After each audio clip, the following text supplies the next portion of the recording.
Megan is Missing est vraiment l'un des pires films que j'ai jamais vus. Le film suit deux adolescentes, Megan et Amy, disparues en l'espace de 3 semaines.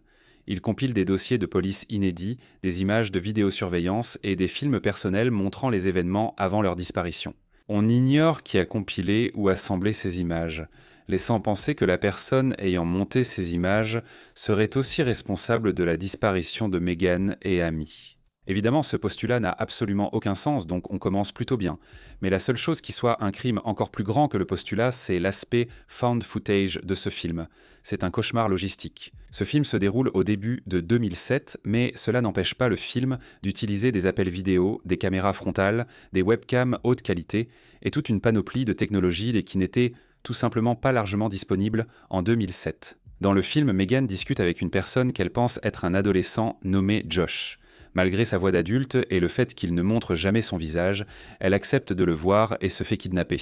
D'ailleurs, tout cela est littéralement filmé, mais évidemment, cela ne mène jamais à son arrestation, car ce serait effectivement logique. Amy enquête sur la disparition de Megan et finit par appeler Josh, qu'elle soupçonne d'être le ravisseur. Josh la menace, ce qui équivaut presque à un aveu enregistré. Mais cela non plus n'aboutit à une arrestation, car ce serait aussi logique. Peu de temps après, Amy se fait également kidnapper.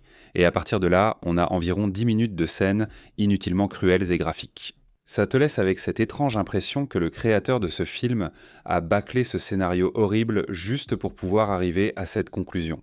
On dirait qu'il prétend avoir fait un film provocateur, sans fournir l'effort pour raconter ce type d'histoire.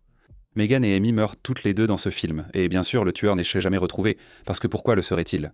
Je veux dire, tout ce qu'il a fait, c'est se faire filmer, laisser une trace numérique pratiquement avouée lors d'un appel, enregistrer chacun de ses gestes et ensuite peut-être compiler toutes les images et les diffuser au public. Je veux dire, comment pourrait-il être arrêté ? Ce film traite d'un crime réel qui affecte des personnes, mais au lieu d'en respecter la gravité et les victimes, il s'en sert comme d'un simple ressort scénaristique paresseux menant à une conclusion inévitable et cruelle.